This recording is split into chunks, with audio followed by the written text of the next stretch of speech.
Hey, why you send me a Zoom link? Cuz, did you forget it's Sunday? Scientific Sunday. I literally had to cook today and completely forgot. Where you at? Wow. I'm literally walking into the gym. Hey, go ahead. What's today's topic? I can talk before I go. Really, I don't want to work out anyway. So what's today's Okay. topic? Well, I was supposed to go to the gym too, but I'm in my mama's moo. um, this topic is going to be um split ends. Split ends. That's a good Split topic. ends. I got a couple of DMs about split ends. I asked a few clients. They thought split ends was a good topic. So let's do a quick scientific Sunday about split ends. Okay. I'm looking up some stuff. Hold on. You don't even type like that. Wouldn't that be nice to type like that? Man. So we're just going to discuss what our split ends. So for me, with split ends, I think what people don't realize is, I'm not going to say black people, but people, the curlier the hair, the drier it is. Naturally. That's just natural. So when the hair is that dry, it causes your ends to split quicker, especially because we put a lot of heat on our hair, which is even more drying for the hair. So you have to stay up on clipping your split ends, because if you don't, piece up, A-town down, it will split all the way up the shaft and you'll get a natural haircut. And we're going to show some pictures of that from real clients. Hope they don't get mad. But including your daughter.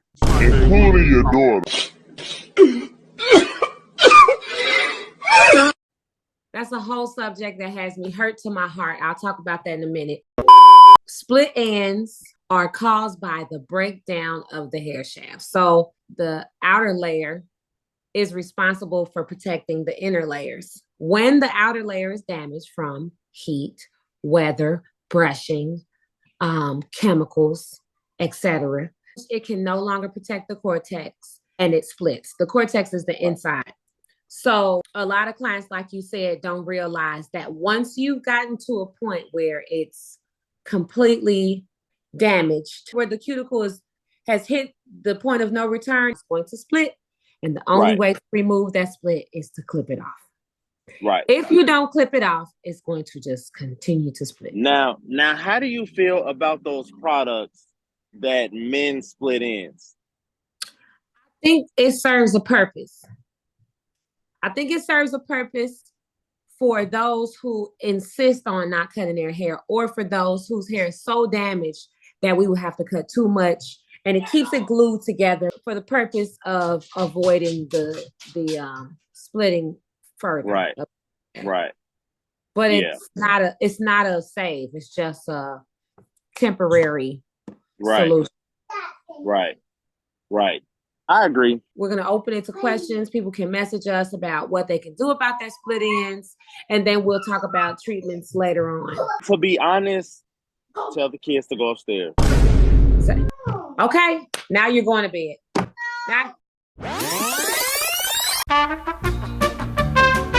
So I've noticed that people who don't drink enough water, or don't drink water at all, or they're not hydrating their hair, and that can mean conditioning. That can mean making sure that you're doing something to lock in moisture in your hair. You're gonna get split ends. I had somebody this week that their ends are so damaged, especially in the middle. We literally had to just cut their hair. And I told her, I'm like, the best option, I think, for you would be to do like a partial sew-in. Braid it up and do your extension service, so that by the time you take the hair out, your hair will be back to where it used to be. I think it's so important, especially for people who straighten all the time, to give your hair a break, whether it's a sew-in service or like some type of protective style. You know what I mean? And I always tell people, like, even if you're going to get braids, come in or go to your trusted stylist and get a shampoo, deep condition, and your ends clipped. Then go and get your protective style. Like the whole goal is to teach clients how to care for their hair when they're not at the stylist, because we work hand in hand. We have to, as client and stylist, work together. And that's the biggest thing that I teach my clients, because the health of their hair is more important than anything else. Most people, when they're coming to try to get their hair back in good condition. It's so many people who have destroyed their hair, or it's a lot of stylists that don't care about the health of your hair no more. They just hook your hair up in a style. Mm-hmm. So the last thing we're going to touch on is how can you prevent split ends? Let's say 3. You give 3 and I'll give 3. How can you prevent? For me, prevent. One of the main things I tell people is we have to work together. You can't put it all on me. And some people, they don't tell you the full truth about what's going on at home with your regimen. You know what I mean? Mm-hmm. But one of the things I tell people is I'm pretty reliable as far as putting on a baby shower. Hold on, somebody's telling. Okay, go ahead. So a lot of what I tell people is, if you know your appointment is Saturday morning, before you come, maybe even the night before, put some Raw-Titian oil in it, put your cap on before you get to the salon. You know what I mean? Give yourself, do your homework. Literally do your homework. The other thing is, people are shocked. People will be shocked at how much drinking water and staying hydrated helps. That if your skin is dry, if you're looking at your skin and your skin is dry, your nails are brittle and dry, why do you think your hair is exempt? So you have to be so careful with how you're maintaining your hair. Everybody's hair is different, but you have to talk to your stylist, come up with a plan. Your hair is an investment. Okay, I'm gonna give my 3. You already know how I am about shampoo. Shampoo is the devil. I love shampoo as far as you cannot say that. I can say that. You cannot say that. You can't. I have a love-hate relationship with shampoo. The detergents that they put in shampoo should not go on our hair. It should not touch our scalp. And I'm standing by that. I don't care what any scientist says and what any individual who has made shampoo has said, or who works in the lab has said. When you research shampoo, that's not what Beyonce said. Beyonce just came out with shampoo and she said that it's okay. So okay. I'm gonna go with what CeraVe says, but at the end of the day, not CeraVe. What is it? Sacred. Number 1 for me is shampoo. You cannot wash your hair too much. This is from our different perspectives, everyone's not going to feel the same. But for me, you cannot wash your hair too often. Now, if you're shampooing and not conditioning or applying any hydration or oils, then that's a problem. Yes. Even if you do wash your hair, like you said, make sure you're conditioning it, make sure that before you ever shampoo your hair, you're doing a hot oil treatment. I don't care if you got to go in the cabinet and grab some olive oil out the cabinet. It's only coating your hair to protect it. It's only coating your hair to protect it before you put that shampoo on there. Number 2, heat. Heat is also the devil, especially for curly hair. Our hair was not meant to be fried, okay? I don't think any of our hair was meant. Oh, what's that?